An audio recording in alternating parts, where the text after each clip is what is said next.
Show you something here. Something to consider if you're one of those people that wants home ownership. And you should, what the heck? You gotta live somewhere. But you're one of those people fantasizes about home ownership and gotta get a place and raise that family and all that business. I'll show you something here. Something, like I said, this is something you have to consider in your plan for living with a mortgage or living with property. Even if you paid cash for a place, these things still happen. I've had let's see, three mortgages, different properties, but I've had a mortgage where it's just the home loan. Okay, every month you get your bill, and it's just your home loan. Then at another point, I'll get a bill for my property insurance, which you have to have, and then I will be billed for my property taxes. Those would be separate bills, and that's how a lot of mortgages are set up that way. I refinanced at one point this particular piece of property, and they put it all into the bill, which is a little more convenient. But actually, I think you end up paying a little bit more. But anyhow, so in this particular, what I'm going to show you here, this mortgage, it's every month. It's the monthly payment plus the insurance plus the property taxes. All right.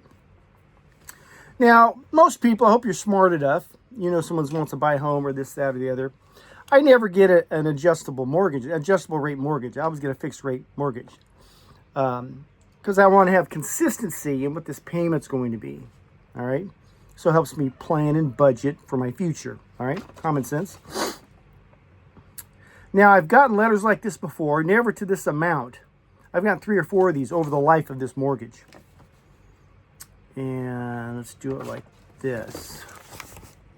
It says, your escrow account has a shortage of $4,500. Okay? You get this from your mortgage company. Your escrow account, that's where they pull your money out every month, has a shortage of $4,500. Now, the first time I got one of these, probably about 2 years ago, they said, I've gotten like 3 of these. Shortage? I'm paying my bills. What are you talking about? I got to call them. Hey, what is this? What is this? Well, your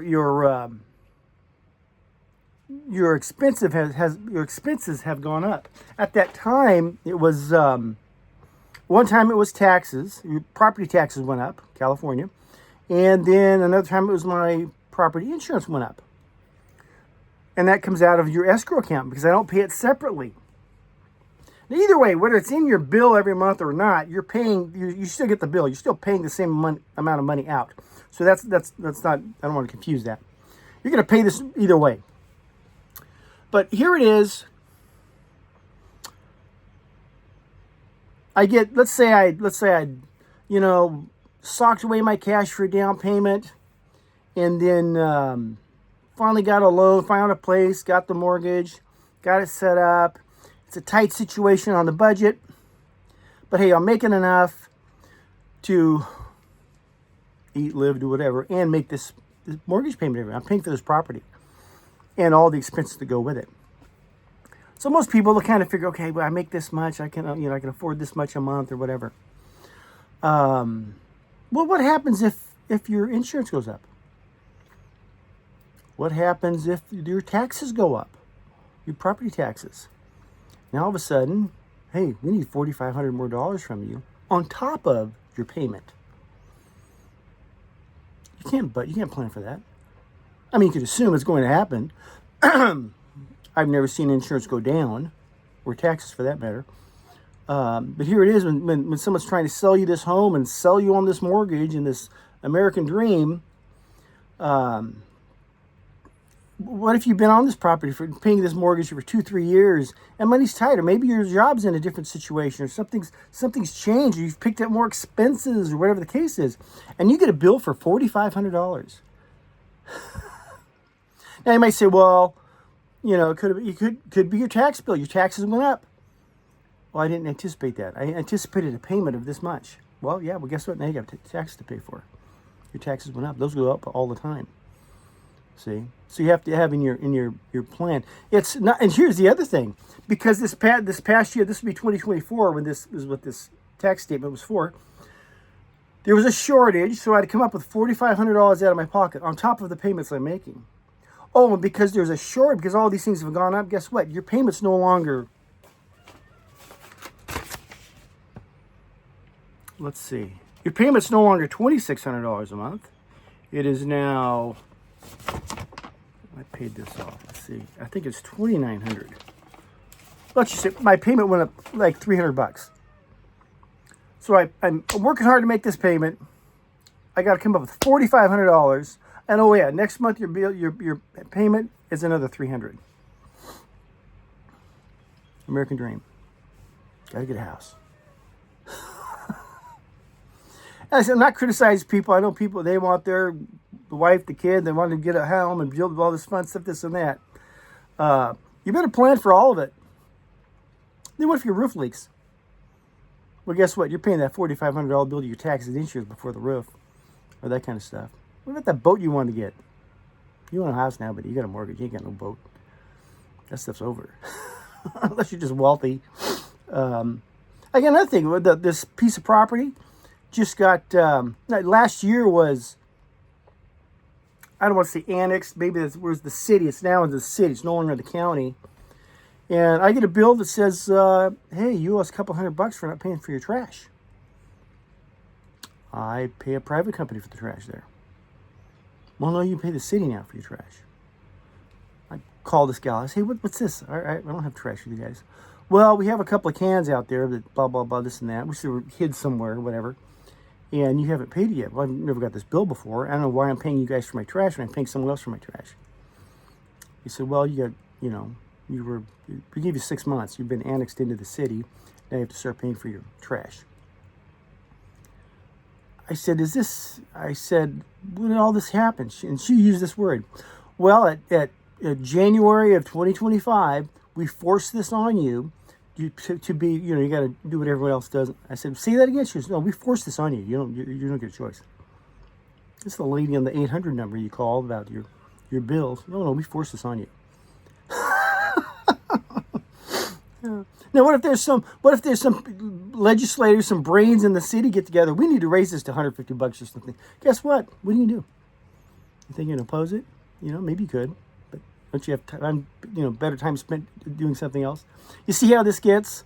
Once you're a landowner, or the mortgage, the bank owns it. You're paying to live there. It's an equitable rent, equity building rent.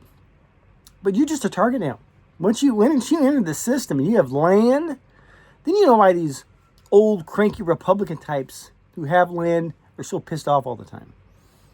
See, things have nothing to do with you, not your responsibility. And I know why our insurance went up, because of all the stuff that happens in California, whether it's the fires or kids walking into stores stealing everything. These insurance companies they're not gonna lose. Insurance companies do not lose. That's a profitable gig, or they leave. And right now, when someone says, why don't you find cheaper insurance? You're lucky to find insurance in California. It's not about whether you get the price you want. It's just if someone will insure you. It's insane. But put that into your thinking. If you have someone that wants to get the home or whatever, and this is California, things are crazier here. But you have to anticipate that those taxes will go up and the property insurance will go up, and you have to have all of it, and you have to pay it before you can even eat. And they might give you 90 days to pay it or whatever, but if you don't, you're in deep doo-doo. People lose their property that way. But it's expenses that you just don't consider. I mean, I got a $4,500 bill, which I had to pay it, and it's a $4,500 bill, and my payment went up almost $300. Put that in your thinking. American dream. Another thing, then people say, well, you need to get a home because renting, you're just throwing money away. I was told this my whole life. Oh, if you're renting, you're just throwing your money away. And they sell you this idea of equity. Equity is great when you sell your property. Hopefully you get some profit out of it. And then they tax the hell out of you for it. Within a certain range, depending on where you live. And equity like that is typically, so if you bought a place for $500,000 and you sold it for $1 million, you're going to get taxed for that $500,000, probably about $150,000. So that leaves you with $350,000 to go and get into something else. And when you make that change, you end up paying more current taxes, which is, it's nice to have equity, but you have to live somewhere, okay? If you're in an apartment, you're not building equity there. We get that. But to get your equity out of the home, you have to sell it or leverage against it. So you pull equity out to do something else. And most people, that's not a good idea. If you're thinking about leveraging your house for a bass boat, you're an idiot. Go live in a tent. But if unless you're a realtor, I have people in my family that do this, that take this house, pull leverage equity out of it, and buy another, and they're flipping or selling or renting or whatever they're doing. It works well for them. Most people aren't wired like that. It's a lot of risk. Okay, but those that are do well. That's fine if you're one of those people. But the equity idea, well, and when you're renting, you're just throwing money away, and you should be, you'll be paying yourself down the road. Actually, you'll have something you might be able to leave your kids, because if you don't plan on house hopping, equity is almost non-existent for you. It's for somebody else. So decide, well, I'm missing out. I'm building my equity. Well, yeah, but you only get the equity when you sell the place or risk it. And most people aren't going to do that. So if all you could afford was a $1,500 a month apartment instead of a $2,500 a month mortgage, there's nothing wrong with that. People poo-poo renting all the time. Well, yeah, but then it's not your own place. That's right. Someone else fixes the toilet, not you. I'm just trying to give you a bigger picture. If you want a home, I hope you get a home. But you're going to get all of it. See? You marry the whole family, not just the girls. The whole package. You get the whole thing. Anyhow, love you. God bless.